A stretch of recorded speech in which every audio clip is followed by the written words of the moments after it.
So that's it. I just wanted to bring that to y'all's attention before we read the whole thing. That be patient with each other. But here's the thing, y'all. Did right before Jesus was crucified, Jesus washed all the disciples' feet, right? Did Judas get his feet washed? Yeah. So servitude is not necessarily about how we feel, right? So Jesus washed the guy that was about to kill his feet. You know what I'm saying? And a lot of times, y'all, we think like, well, hold on. If you're good to me, then I'll help you. If no. I'm not messing with you. I'm not. If you're gonna be good to me, then I'll help you. If not, I'm done. So I think Jesus is trying to tell all of us, listen, despite our grievances and how we feel awful about and angry and pissed off, we still have to serve those that are like in our own capacity. We don't have to tolerate their behavior, but if there's a moment where we can actually serve somebody who's just a knucklehead, and we know that they have, we still have to show up. If Jesus washed Judas's feet, same thing. Jesus got fired up with his disciples. I don't know which one of them said it. I don't know who would have been the faithless and corrupt people. That I kind of thought about, like, okay, you have little faith. And then again, well, why couldn't we cast out the demon? He says, because you don't have enough faith. So who wants to read that one? Starting at 14. Yeah, 14. So, no, let's start in the beginning. Let's see. No, that's 17. The transfiguration, that would be, start at 17. You want to read it? Yeah. 6 days later, Jesus took Peter and the two brothers, James and John, and led them up a high mountain to be alone. As the men watched, Jesus' appearance was transformed so that his face shone like the sun, his clothes became white as light. Suddenly Moses and Elijah appeared and began talking with Jesus. Peter exclaimed, "Lord, it's wonderful for us to be up here. If you want, I'll make 3 shelters as memorials, one for you, one for Moses, and one for Elijah." But even as he spoke, a bright cloud overshadowed them, and a voice from the cloud said, "This is my dearly loved son, who brings me great joy. Listen to him." The disciples were terrified and fell face down on the ground. Then Jesus came over and touched them. "Get up," he said. "Do not be afraid." And when they looked up, Moses and Elijah were gone, and they only saw Jesus. As they went back down the mountain, Jesus commanded them, "Don't tell anyone what you have seen until the Son of Man has been raised from the dead." Then his disciples asked him, "Why do the teachers of religious law insist that Elijah must return before the Messiah comes?" Jesus replied, "Elijah is indeed coming first to get everything ready. But I tell you, Elijah has already come, but he wasn't recognized, and they chose to abuse him. And in the same way, they will also make the Son of Man suffer." Then the disciples realized that he was talking about John the Baptist. At the foot of the mountain, a large crowd was waiting for them. A man came and knelt before Jesus and said, "Lord, have mercy on my son. He has seizures and suffers terribly. He often falls into the fire or into the water. So I brought him to your disciples, but they couldn't heal him." Jesus said, "You faithless and corrupt people. How long must I be with you? How long must I put up with you? Bring the boy to me." Then Jesus rebuked the demon in the boy, and it left him. From that moment, the boy was well. Afterward, the disciples asked Jesus privately, "Why couldn't we cast out that demon?" "You don't have enough faith," Jesus told them. "I tell you the truth, if you had faith even as small as a mustard seed, you could say to this mountain, 'Move from here to there,' and it would move. Nothing would be impossible." Perfect. That's it. So faith the size of this, y'all. So faith the size of this. So we're going to discuss a little bit tonight. It's called The Secrets, the Seed, and the Soil. So there's 2 parts to a parable where Jesus talks a lot about the seed. But he does not talk about the dirt, right, and the soil. So tonight we're going to kind of address some of that. All right, here we go. He also said, "This is what the kingdom is like. A man scatters seed on the ground night and day. Whether he sleeps or gets up, the seed sprouts and grows, though he does not know how. All by itself, the soil produces grain, first the stalks, then the head, then the full kernel of the head." So that's in Mark. Jesus using a parable of the seed again. Okay. There's something, though, that caught me this time, y'all. The soil. I never really thought about the soil, the dirt. Okay. And so God kind of gave me a revelation in dirt. Okay. Jesus was born in a manger. Some of the things that have happened in our life that actually blessed us greatly have been dirty, right? So let's just kind of flip the script on that, and let's just think of let's just say this: let the dirt do its work. Let the dirt do its work. Okay. God knows the order in which things need to happen in our lives, and trusting Him to do what He wants to do, when He wants to do it. The growth process will happen whether we're paying attention or not. The growth process will take place no matter what, according to the seeds we plant. So y'all, if we go plant this outside, do we have to watch it in hopes that it grows? Yeah? Or we just like go to work and do our thing? We don't ever have to watch. Yeah, we just leave it alone. So could there be things that have been sown into our lives, spoken over our lives, or anything that we don't even know that is growing in our lives? Like bad things. Like things that we're just not aware of. Like for me, my emotional lack of intelligence was probably the worst thing that I did. Like I swept under the rug, my dad died, and just never really dealt with it. Just used drugs and alcohol, kind of numbed it, and never really dealt with it. Kind of just put it under this rug, and then one day I come back in the room and it's a full-grown giant. It's a tree. It's a tree. It has thorns on it. Like it's just grown so far out of control. So that's what I kind of caught right here. The guy, he says, day and night, whether he sleeps or he gets up, the seed sprouts and grows, and he does not know how. So that's me, y'all. I can't, for the life of me, fathom how you put this little booger of a seed, this little bitty thing, into soil, dirty, nasty soil with parasites all over it. And you're going to tell me that this is going to give me no, this is a mustard, but let's just call it an orange or whatever else. It's going to give me fruit, like sweet tasting, yummy fruit from that dirt and this thing right here.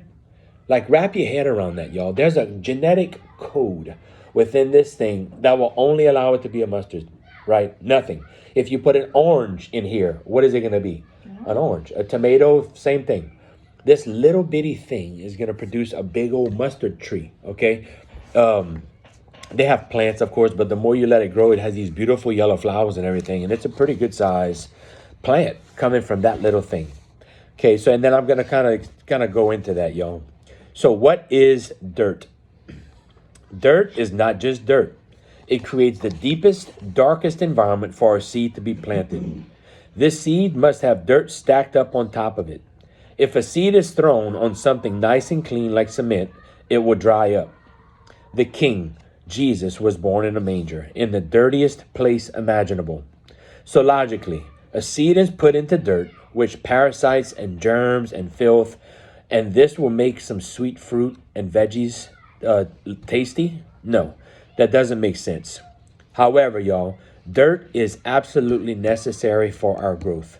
Dirt builds character. Dirt gives you something to push through. Dirt forces you to bring it. Dirt gives you the power to dig deep and come with it when you don't feel like coming with it anymore. Let's flip to the back page and read the questions, because we're about to get into some things that have some. So y'all be considering these questions, y'all, as we go through it.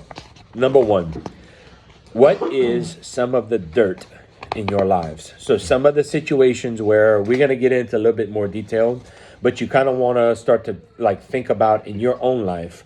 What are some of the things that are causing you to grow? And you don't think about it, but the person talking smack at you at work, or this person just kind of got a job and they all of a sudden start competing with you and maybe wanting to take your position. So you kind of trying to show them up, but it's aggravated, right? But still, it's making you at the top of your game. Okay. So how can we accept it as part of our growth and let it be necessary and vital part of our growth? So how can we accept this dirt and not think of it as an aggravation, a nuisance? How can we truly accept this as part of growth, okay? And let it be necessary and vital and part of our growth. So, y'all, this is just a seed, again, but you can't just put this seed. You have to have the dirty stuff. You have to. This seed just won't grow on this table. Or something clean and sterile like cement or a piece of plastic outside. It has to just go in that nasty stuff. It just does. So, if Jesus is constantly referring to that in the Bible, what separates us from that? We have to go into some crap. We just do. We have to go into the addictions. We have to go into the death. We have to go into all the different things that we experience, okay? The ex-wives or whatever else, ex-husbands. What seeds have you seen grown in your life because of the soil?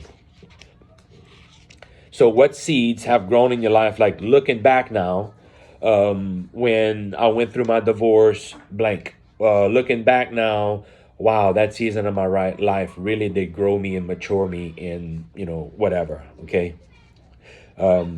If you have dirt in your life, that's a perfect place for seeds to grow.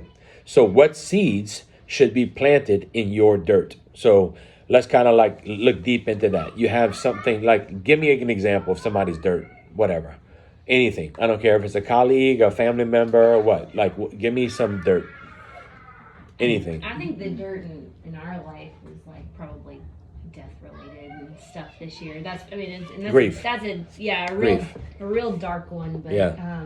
But that's for us. Yeah, grief. I mean, alcohol. I mean, Yeah. narcissism. Yeah.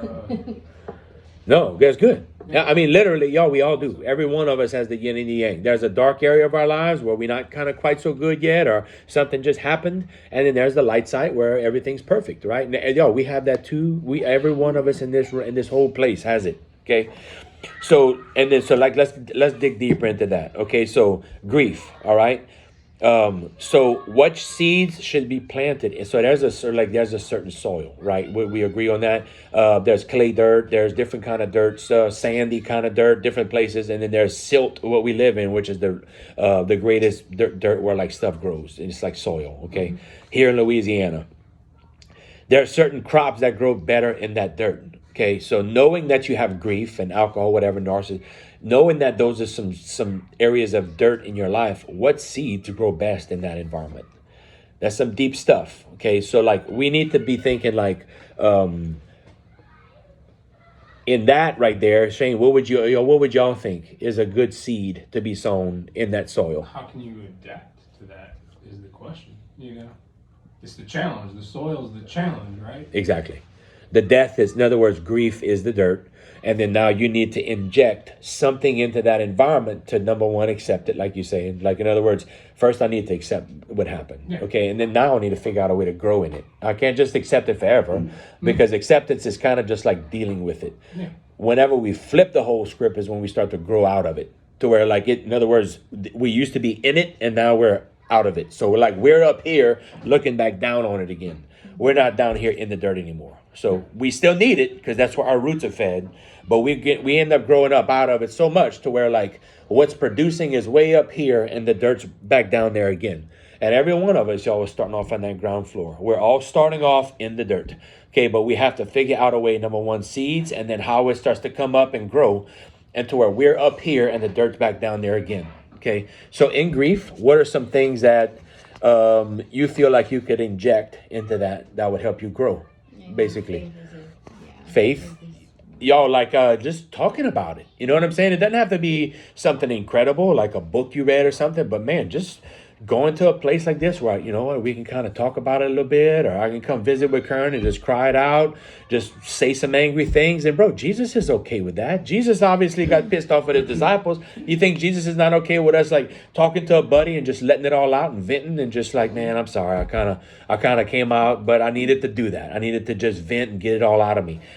So that would be like a seed, y'all, where like it starts to move. Okay, so we want to get to a place, y'all, where things start to move in our lives. What about exercise or diet? Anybody have one of those? Or dealing with like spending money or something? Like we did our finances on Mint, and it was kind of like crap. It's always like that, huh?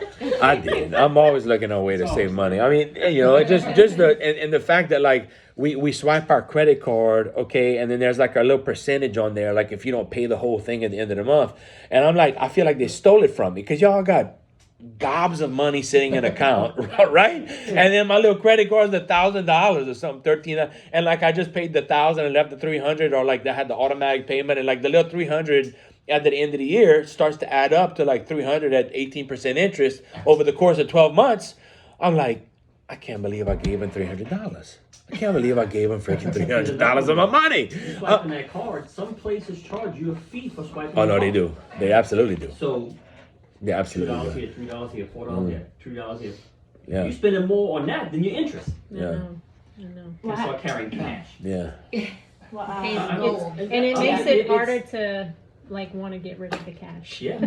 But no, but that's how they get you. That's how they get you with the offset Yeah. of points, right? You think you're getting points, but you're still paying the 3%. I mean, bro, we have it at the funeral home. Yeah. Any way you look at it. That's right. But you can't. They say you need it to develop your credit and keep your credit, whatever else. It's kind of in the end. But like little things like that is what I'm saying. That like looking back at the course of our finances a year, I want to change some things this year in the way I dealt with money. I want to change, like we going to New Orleans this weekend. I'm gonna quit driving my big heavy truck that's 13 miles to the gallon, and we're gonna start taking our little Toyota that's 20 something miles to the gallon. You know, just stupid stuff like, especially now that we have the little Apple CarPlay. That was the main reason to take my truck. I mean, yeah, my truck's comfortable and especially in the summer with the cool seats, but to not be able to like see where you're going and have the You're map going and all that, electric, huh? You're going electric, aren't you? Yeah. I had a Corolla before that car, man. Before that big truck. Yeah. I'll rent you a Lexus for cheap. You get 60 miles to the gallon.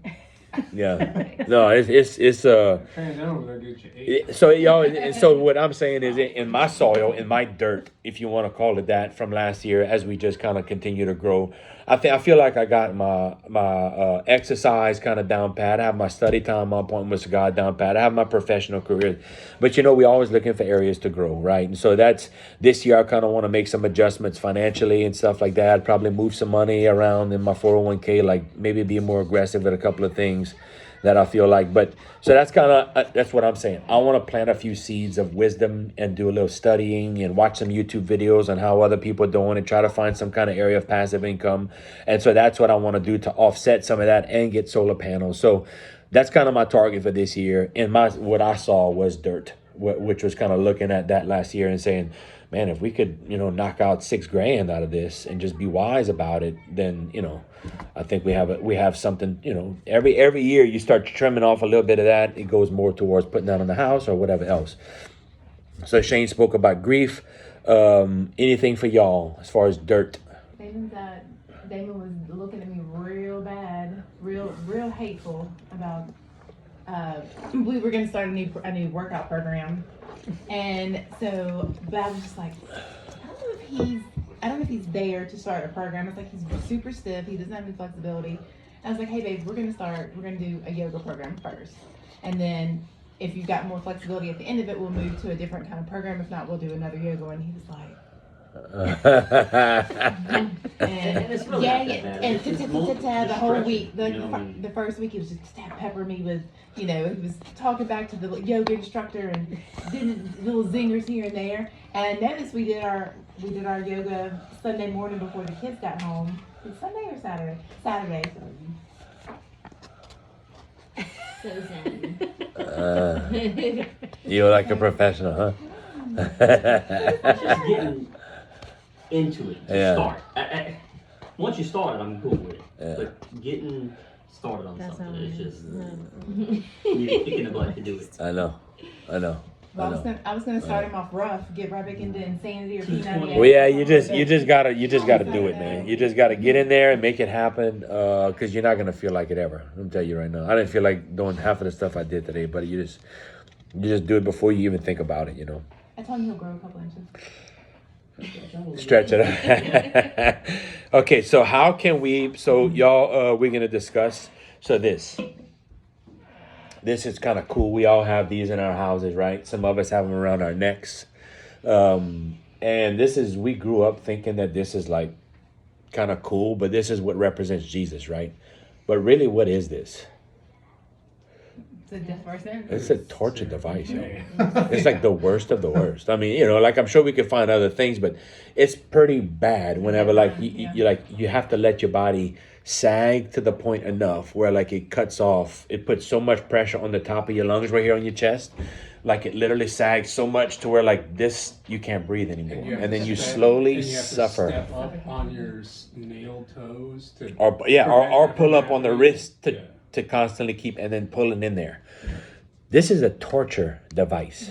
Yet we have them all over our houses and on our necks. Okay. What are we telling other people that are not Christians whenever we like complaining because, I don't know, Shane's still offshore or whatever, like we just yapping about whatever else while we have a cross on our neck? You know, what is that like? Really think of the depth of a torture device and Jesus carrying his cross and his like owning his stuff. We had a discussion this week about owning our disability, whatever that is. There was a time in my life where I was taught at a very young age to own my disability. Whatever.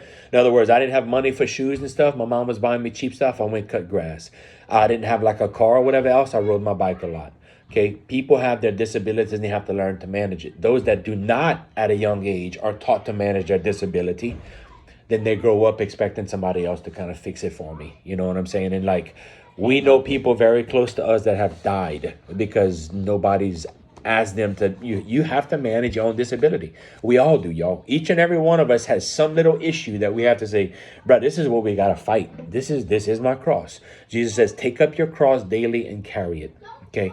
So we're going to discuss that a little bit. I just wanted to tell y'all where we're going. We're going to discuss the dirt. We're going to discuss torture devices, and we're going to kind of make that acceptable, knowing like, man, this is how we grow in life. This is like actually the sweet spot of Christianity. Whereas I think what's painted in a society where like Christianity is actually a smooth sailing road where you're just happy all the time and all that. I'm not happy all the time. I'm not. I don't want to do what God tells me to do because I have a daddy and he loves me. He blesses me, but he expects things of me. Okay. And sometimes I don't feel like doing what God's asking me to do. I'll be quiet. I'll be quite honest.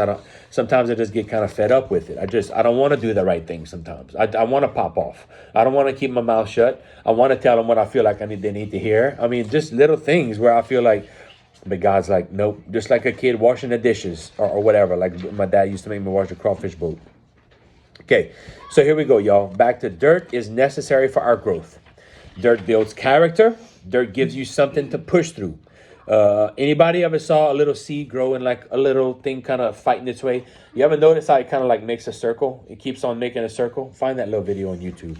Just a seed growing, okay? To get a video, I was going to try to get it up on there, but there was really none worthy of the entire. So we could just go do it like that. Okay, dirt forces you to bring it, all right? Dirt gives you the power to dig deep and come up. Come with it when you don't. Yeah, I think so. Yeah, that's it. Dig deep when you don't feel like, when you don't. Okay. There's a lot of dirt coming from a lot of areas in our lives, and everyone has it thrown on top of us. But you can play it. I was just waiting on you. So just look at it. We don't have to watch the whole thing, but just kind of watch it, y'all, if you can see it.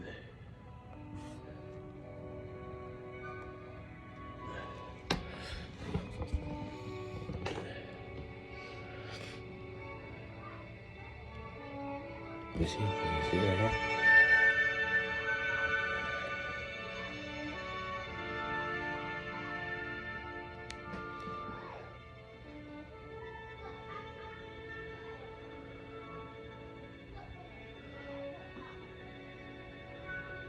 Windy that day. No, that's how it grows. That's literally It's it keeps time-lapsed. yeah, it's time lapse, so it keeps on like struggling to fight its way up through the soil, right? But look, once it gets high enough, like the image right here on my right, it's up out of the dirt now. It's just the roots that it's like, so our memories, our wisdom, our character are all gonna be down here, right? But like we're up out of the dirt. So like we have all these amazing tools and everything that are still kind of down in the dirt. But the majority of our brain, our thoughts, our emotions, we're up out of there now. And then the more our roots continue to grow deep and deep and deep, the more we start to Foundation. exactly. It fascinates me how it grows in a circle though. Look at this thing, it's just swirling. I mean everything, y'all. I've always said that everything is like a cycle and a circle, and everything of power and we can't see it, but it's almost like the earth is spinning around the sun, the moon is spinning around us. These things are just kind of, it's like, it's fascinating to me.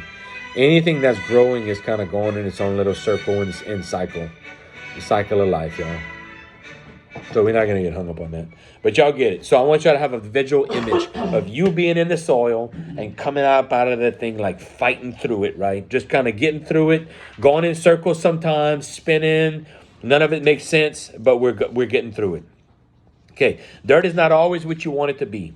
Dirt is someone talking smack about you. Dirt is someone accusing you of something that you didn't do.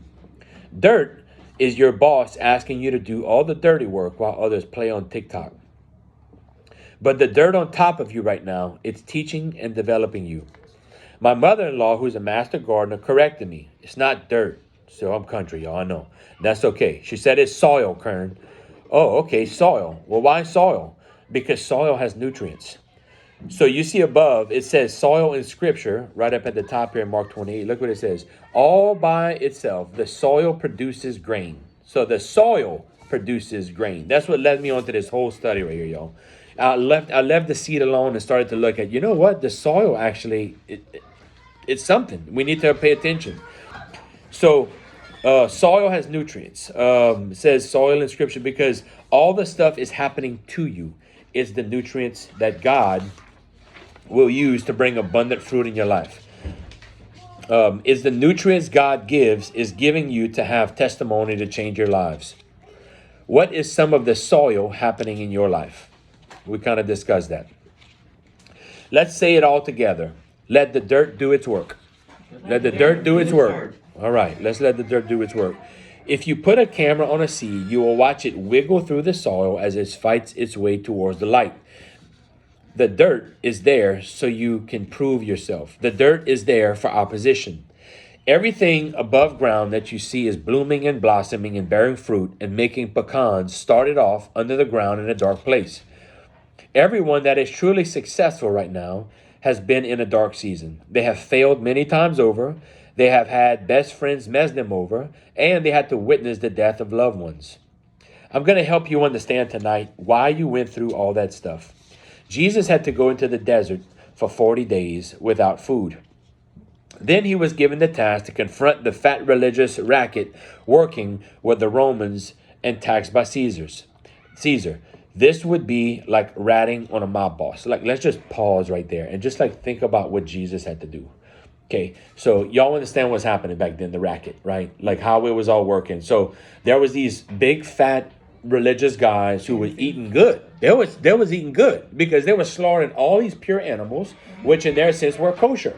So they were able to kill all these animals.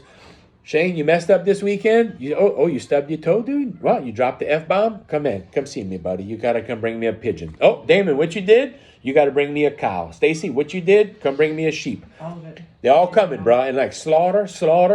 Where they're eating like backstrap. They're like saving the other stuff for the soldiers and everything. They're eating the best of the best and tearing it up. Okay, so we're getting fed. We're getting to sacrifice things. And then on top of that, we're actually selling them the chicken too. So I'm selling you so you don't have it. You come in from wherever you come in, and now you have to come to my altar to sacrifice something to make yourself right with God, but you don't have the animal. Oh, well, look over here. So that's what they were doing in the temple. That's why Jesus got fired up. You messed up. Oh, so they knew that nobody could keep the perfect law, and then took advantage of them, right? And made that God. While Caesar's taxing them. So you need a donkey? Good. Come pay us, and then we'll give Caesar a little bit of cut, and then when we kill the animal, we'll give them the food. So, bro, everybody's getting fat, getting fed, all kind of stuff. And God asked Jesus to confront this whole racket. So it would literally be like John Gotti going to tell John Gotti, hey, I know what John Gotti's doing. He's getting stuff coming in from the air, the poor, and like just make it like bold, not be like quiet about it, not like rat, but like I'm gonna stay undercover, yeah, or hidden, yeah. I'm gonna be private. I'm gonna start flipping John Gotti's tables in the Italian restaurant. Exactly. Well, this was the start of it. This was like the public, and then of course some of the things he said. I'm gonna tear this temple down within 3 days. I'm gonna tear it down and I'm gonna rebuild it within 3 days. And he was saying like, of course he's the temple, but Yeah. let's really think about what Jesus had to do, bro. That dude was like a boss. I just could not imagine. Of course, John Gotti's gonna kill you and torture you. That's pretty much what he did. He confronted the mob boss of that time and said, "You're out of line. You're not in right with God." And they did. They brought John Gotti to him, dude. I mean, they really did. Okay. So, So if Jesus had to go through that, y'all, we certainly will too. Okay. And why do we go through it? For the glory of God. So how, in number one, in our season that we're going through right now, in our soil, we want to put a seed in there that's going to help shine the glory of God. Okay. First and foremost, everything that makes an impact will have to face opposition. So let's think about that. Everything that is going to face that's going to make an impact in the world is going to have to face some level of opposition. Okay. If the devil is messing with you, he considers you a threat. So show the cross. That's this. So we just went over that. What do you think it is? Okay. So now we know that it is a torture device. How can we carry our cross differently daily? Anybody? Like y'all working out. How can y'all carry your cross different daily, Damon? I think it's all about perspective of the dirt in your life, right? And whether you look at it as something that's going to prevent you from growing or something that's going to foster your growth. I know. Kind of I know. thing. It is. Emily, that's unbelievable what you. It really is perspective, y'all. It is. Man, I don't know. There's so many different like little revelations that I've had, y'all, to get me to the place that I am. But when I tell y'all like who I used to be, and I mean, man, when we lived in a little subdivision, I didn't want to do nothing. I didn't want to get out of the house and do like none of the stuff y'all see me doing around here. Like when I'm telling you, I would wait. The grass was always cut. I always did that. Okay. But I mean, I had my mom's house to take care of, some property in the woods. I had a lot of stuff to do. Man, I always found time to just like go to Redbox and get some movies and just kind of veg and chill. And of course, I was medicated heavily back then. But I mean, man,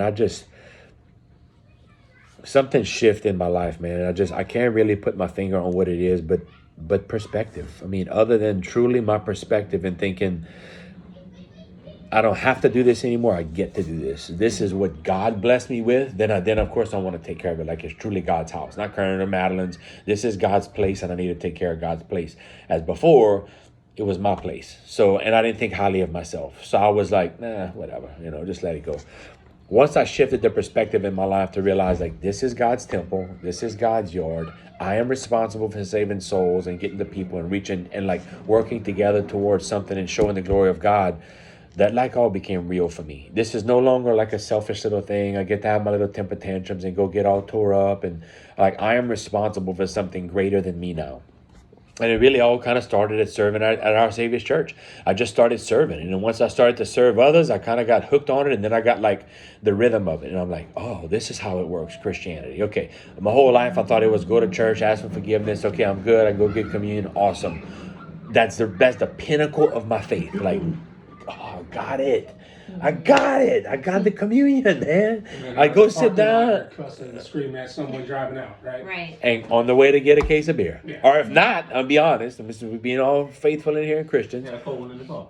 Dog, it was on ice. I went before church to put it on ice. I mean, so when I got out of church, I was cracking and going to the farm. I mean, I was already, wherever I was about to go, I was drinking. I mean, I was. That was my typical Saturdays and Sundays. I would start probably around 12 or 1. If they had college football on a 12 or 1, awesome. I had a reason to drink. And I start cooking and I was drinking. And so by the time the LSU even started at 7, I was looking for food, bro. Oh, I was looking for food and an Adderall or some kind of speed to pick me back up because I wanted to go drink some more, But that was it, So how things, like you said, perspective kind of starts to shift in your life. And man, the whole exercise thing, God, I think oftentimes, like if I wasn't a funeral director, would it be easy for me to work out? Like if I wasn't dealing with so much grief, because my excuse, my perspective for me to go to the gym, I got to keep my head right. I have to go let go of all this stuff. This past week, I had a really tragic case that I'm working on, a soldier that passed away in a very tragic way. And it messed with me. He was a little bit younger than me. It just kind of messed with me. It kind of gave me just reliving some of the things in my past and how blessed I am that I didn't die doing some of the foolishness that I did. It just kind of messed with me, y'all. I don't want to say in a bad way, but I needed to go to the gym. So if I was just working offshore or something that's, working in an office somewhere or like Damon, whatever, and not dealing with so much emotional stuff at work, would I want to get home and go to the gym? So that's why I can't look at you and be like, bro, it's easy. No, it might not be. Like, I don't have the stuff you deal with, Kern, so I really don't need that. So My perspective, it has nothing to do with like I want to stay fit. Of course, I want to stay fit, like healthy. And my wife's on my butt all the time about my blood pressure and all that stuff. Not only that, I want to live for my kids. I want to be able to be a healthy person. But to go above and beyond like I do, I think like, why do I ride like I do and do an hour on the rowing machine? It's mainly for my head. And then kind of once I get in it, I just kind of get in the rhythm of it. I just keep pushing through it. But man, I don't know. I don't know what to tell somebody who has like just a chill job and just a chill life. And man, you're really not overweight or nothing. So, if you do the blood work, you can kind of see that, yeah, maybe he needs to work on this or that. But looking at Damon, I would think he's fit, right? I mean, look at him. He almost looks like military dude fit, like. You look very flexible. Yeah, so, flexible. He can touch his toes. Well, I think, like you said, as far as perspective goes, and I was actually thinking about this while you were speaking, but I personally, 'cause he's always out, this hurts or whatever, and I'm just like, it's because you're not flexible, because you're not stretching out and things like that. I was like, you're going to feel better at the end of this. And I said, you might even want to do it again, and this and this and this. And so, but it's just funny, just in just the week we've been doing it, he went from talking smack to the TV to...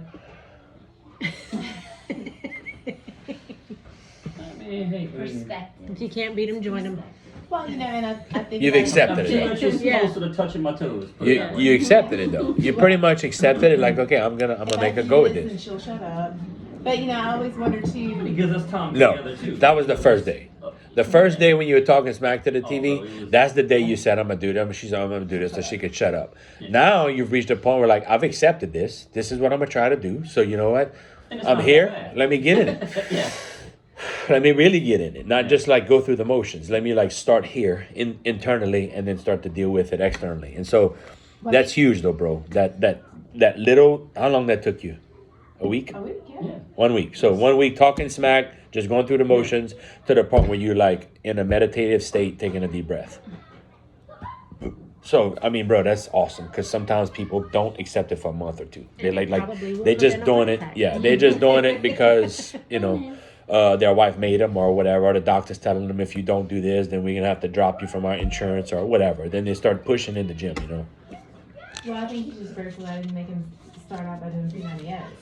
Like, yeah, this is not that bad compared to what you could have me doing. Yeah. What Well, we I used mean, to if you do. go all out straight from the get go, You setting you're just yourself gonna up push for people failure. Yeah. away from not wanting to do it. That's right. Well, and just- 12 years ago, just we were at a kinda just different point in sitting our there. life too, And just doing stretching and getting into poses that some of them are relaxing. Yeah. I mean, you sit there and Well, 12 years ago, we could jump into P90X and it was fine. No, someone. I struggle with P90X. That's a tough. That's pretty tough. Yeah, that's tough if you don't do it. So y'all, Torch the Vibe hangs in all of our houses. Some of us have it around our neck while complaining that life is hard.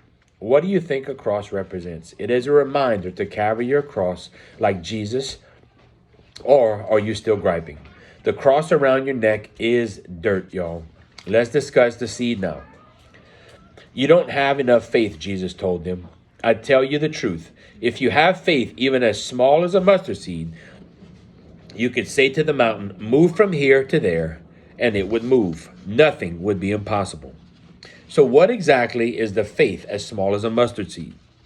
So the faith of a mustard seed is very confusing. I mean, how can faith and a mustard seed be in the same sentence? Well, here's what I believe it is.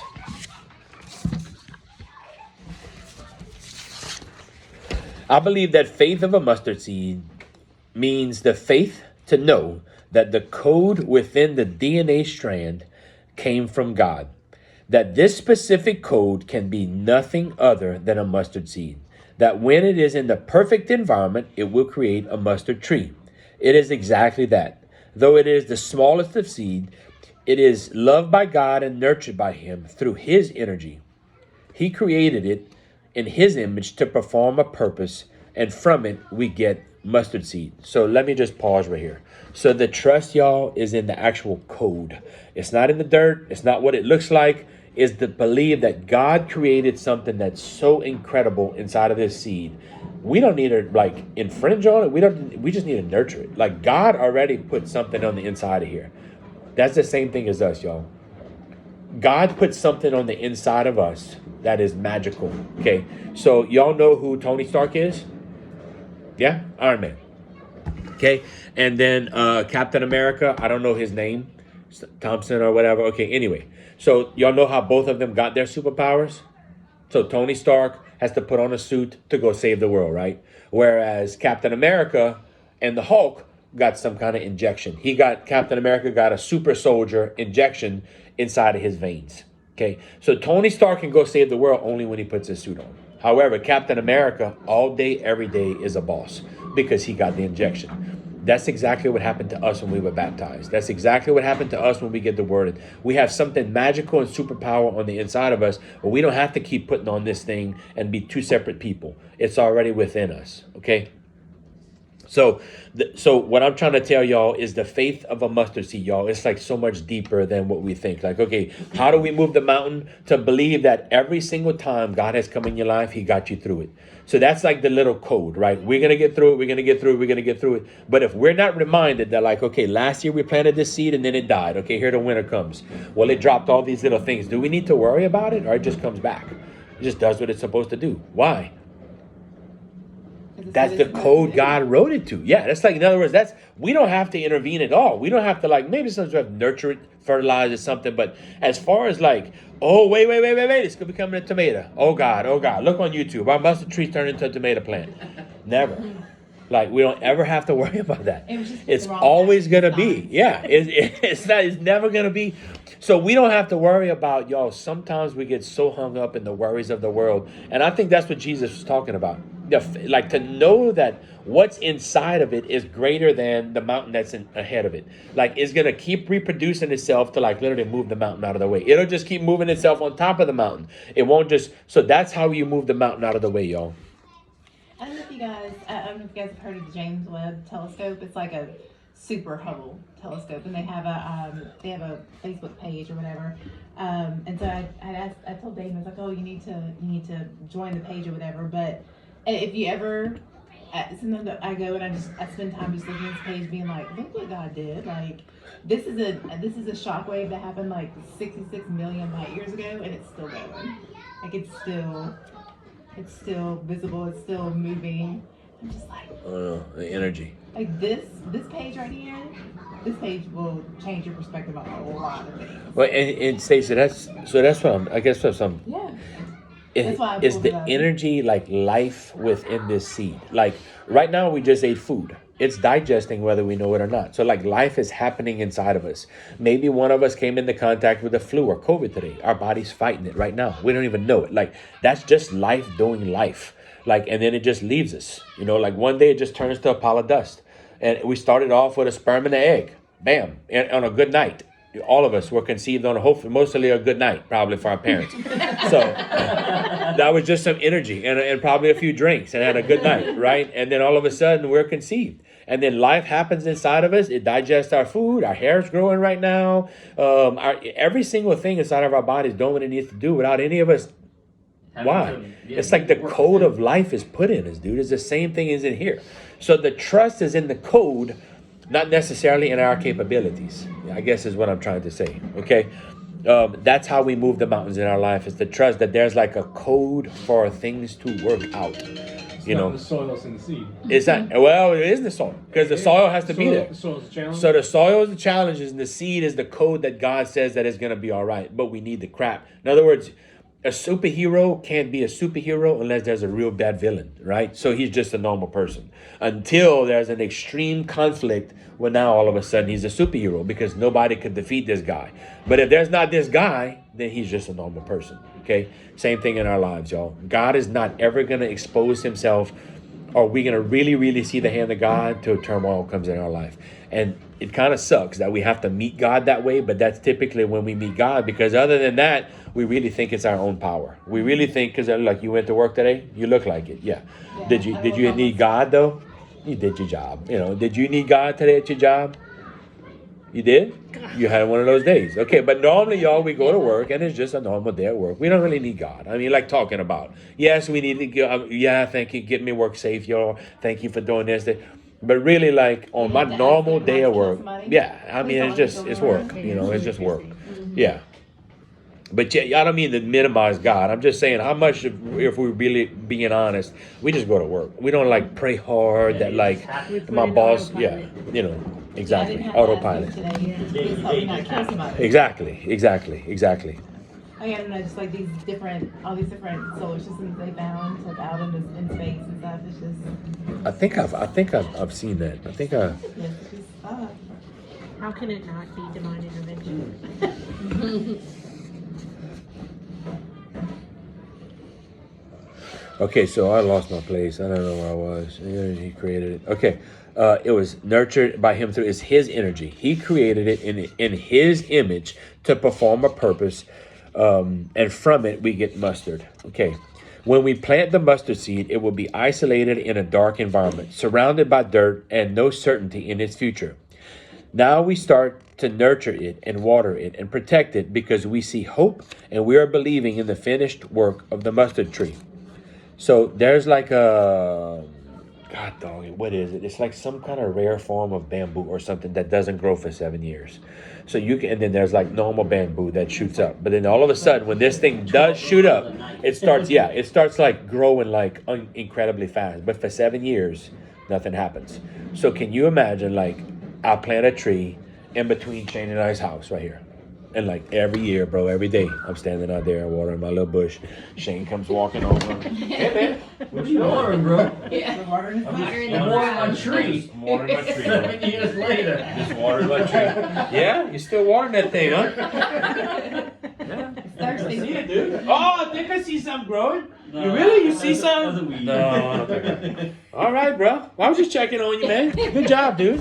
Huh? Next year comes around. Hey, man, what's going on? I noticed the other day, dude, I passed my lawnmower real close, but I didn't touch your tree, Karen. That's right. I didn't touch your tree. What would y'all think, bro? Huh? At one point, like, look. Hey, we're gonna And then sell there's this place. Stacy looking. Then there's Stacy looking through the front door like this. Is he really watering the freaking tree? What is he doing with that doggone tree? Damn, come see. Kern's still watering this tree. You know? I mean, it's like the talk of the neighborhood. Like 4 years goes by. Like, man. You done lost his mind. Ah, 7 years. You wait, some of us, y'all. Some of us have a seed that's been planted in our life. 7 years we've been watering this thing. I've been watering that seed with my little girl for a long time. Didn't we just hear Bro, about that? it's 7 gonna- years, the 7 years. 7 years at wait. Joel Osteen's church. Yeah, that's another thing we did. We went to see Torrin Wells in concert and Joel Osteen and all that. That was awesome, dude. It was yeah, it started at 11 and didn't finish till almost 1:30. So like it was an hour and a half of music and a concert and all kind of stuff. Then they started making all these declarations and stuff. They were like giving out free stuff, and then he preached. So it was awesome. I wasn't expecting all that. We thought we were just going to regular church service, but that was touching. I was hoping you had to bring sense. But he was saying that, like, okay, let's say something happened, like, okay, with us, okay, and we didn't pay our taxes or something, so we would have to give my work or Liam, our son, our oldest son, to go for 7 years and be a slave for somebody to pay off our debt. And once that 7 years was over, then you can get your son back and you would be free. Well, he was saying that for 7 years at that church, something like bad happened, and then on the 7th year they broke, and like people were saying he was like a Satanist and this and that, and like just cutting him down, that who is this guy? I mean, like just like awful times for him. The publicity was bad. Then he's trying to buy the Staples Center. He's like really trying to buy, and people were like, is he really serious trying to buy? Like then there were other people in the city like, he's not buying this to make a stupid mega church in this city. And like, so all of this stuff for 7 years, and like literally the 7th year it broke. And the irony, y'all, is that Kylie left in 2014. This is 2023. I finally got a text in 2023 saying that I never have gotten, ever, never, not once, anything like stating that she even received the gift, much less that she liked it. It took 7 years. And like this, he preached this before we even got the message, y'all. So like, that's what's mind-boggling, is like, I had no idea that was coming, but like, what? And then I just read that little article about the Chinese guy watering a bamboo for 7 years. So, and look, there's many things we could probably say. Well, this guy waited 3, this guy waited 40, whatever else. But there's something to say about like I said, there's sometimes a waiting period. There's sometimes we're waiting on the dirt to do its work. Sometimes we're waiting on the seed. Sometimes we're waiting on the code that's written inside of the seed to do what it does. Like that bamboo, we're just waiting on whatever takes it so long to like manifest itself and grow up. Some of us with our kids, some of us with our boss, some of us with getting that promotion, some of us with many areas of our life, but a lot of us have been waiting for a long time. Some of us, this is a new thing. And look, it might happen for the next 7 years. Like you might change. You might be grieving for 7 years. Lord knows I was grieving for a long time, dude. And I didn't deal with it well. But man, now, Shane, I've grown to the point where like, man, I feel like I'm almost strongest in my grief. Like still missing my daughter. I'm like at the sweetest spot of my life. Like sometimes I wonder like if I did get her back, would I just be complacent again? Like, or this is giving me something to fight for every day. You know, thank God. Like, so in my mind, I'm thinking in the beginning, I couldn't deal with it. I had to be medicated, stoned all day long. I didn't want to think about it. I did dumb stuff to run from it. And now I'm like, I just sit in it. I just sit in it and grow and like continue to do things. And so that's what I'm saying. In the very beginning, when my dad died, my first emotional challenge, and I had to grow, I was put in soil, so I was at the same level as the dirt, right? And then as I began to grow, I got a little bit higher, but of course, you know, you're still kind of really close to it. Then you start to really get up there, and then you really get up there to now you bearing fruit, and you actually dropping seeds for other people in their soil. So like you dropping seeds, I'm dropping pecans and whatever else, so other people can come by and pick it up because I've grown that much. And y'all, that's the same true for every single one of us. I mean, we could watch our kids. They start off as a little bitty baby. Next thing you know, like Damon, your kid's a teenager now. He cut his hair. Like, I mean, would you imagine when I was a little boy that you'd have like sat down in his chair and he's cutting these? So he's like bearing fruit in your life. Like you just dropped the seed, and here he is like now dropping seeds on your life, you know. And that's coming for all of us, y'all. All right. Dude, when I sent you that text message of the dream I had, Yeah. and I said, what was 47? Something in them said 47. A 7. What does the 4 stand for? I don't know. But 40 something in my dream said 47. 4-7. Yeah, Something's gonna a happen 4 when and you a turn 7. 47. You will wait Hey, 4-7 that's years. early. I just had a dream about him getting back with his daughter. Yeah. Maybe when you turn 47. I mean, I don't know. 2 years, but I mean, I don't know. 47. I was like, well, you said 7. I'm like, hold on. I went back to my notes. Yeah, that would be 4 years. She'd be 19 at that point. Yeah. And if you think about Might it, be that long. and you think about it, Oh, when man, Noah whatever. When Noah turned Waited 7, this long. It's whatever. when Noah turned 7 is whenever we got to sever ties with Lacey. When Noah turned 7. Yeah, man. It listen, that little Dream message freaked me that out, little so I had to message she write the gave notes. us. I don't wake Yeah. up in the middle of the night from dreams. Oh, that was a while back. When I wrote that. I don't know when it was. I don't know what date. Oh, November 17th. Yeah. The 7th. That was November my 17th. That was on her I don't birthday. never wake up in the middle of the night I and know. write down notes of my dreams. But when I do, they had me like almost crying in my sleep. No, but you wake up, people were snoring. But I was like, I had to write that down. I was like, time and Sleep number. 47 was in. Yeah, Like, but that was on wrote it her all birthday down. though. That was awesome. That was awesome. And November 17th, her birthday? Mine. Oh, your birthday. Mine. Okay, so I guess the dry crumb is a mustard seed. Okay, try to okay. This is the parable of Jesus, and it's meant for us to correlate and parallel to our lives. All right. So the faith of a mustard seed means that you are a child of God, and you can be no other. You are a child of God, period. It is coded within your DNA to be a spiritual being and become a child of God. So we choose to plant the seed of us, the child of God, into circumstances of uncertainty, like going to church for the first time or for the first time in a while or whatever, okay? We are going to be watered with the word of God, okay? And also the lessons of God. We listen to the music of God and to praise God and worship God. Then we will learn to love God with our peers of God. These are all forms of watering our seeds. The more we nurture it and water it, we can see our spirit and our soul come alive and grow. The spiritual realm is just like the natural. So I heard a guy say the other day, you're not depressed, you're not neglected, you're not in an anxiety situation. You are just a plant without water. You need to just like start watering yourself, give it an all-day shot of like, I know when I'm in a funk, I like listening to 3 sermons in a row. Like I just do. I don't listen to nothing else. Like, and it never fails. After about 2 or 3 sermons, y'all, it snaps me out of it like nothing. Like, so it's just like those plants we had that we put them in the shop because it was cold. They were kind of starting to fall. Some of the leaves, man, that little bit of rain we had the other couple of days. I mean, just since we've been back on vacation, I put them out. They all like back to life and all kind of stuff. Same thing with us, y'all.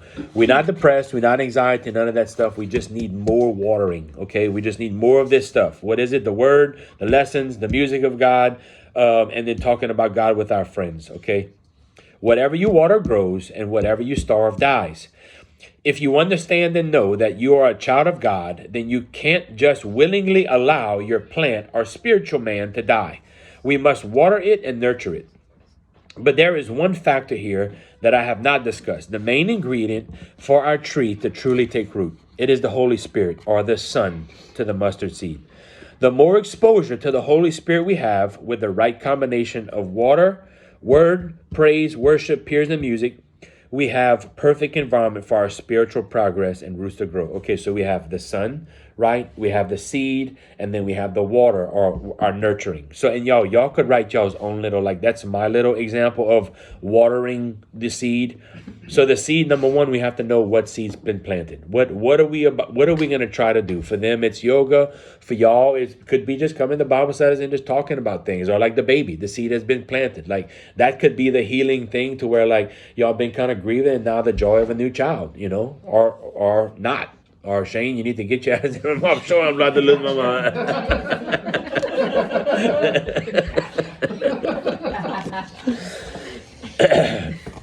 So we all have a different way to water our seeds, y'all, but it's the same thing. We need all three things. We need the seed, the water, and the sun. So the Holy Spirit is the baptism of the Holy Spirit, but also like him talking to us. Like this morning I put on Facebook, everything around this is a lesson or God trying to communicate with us. I think that. I'm always looking for it, and maybe I'm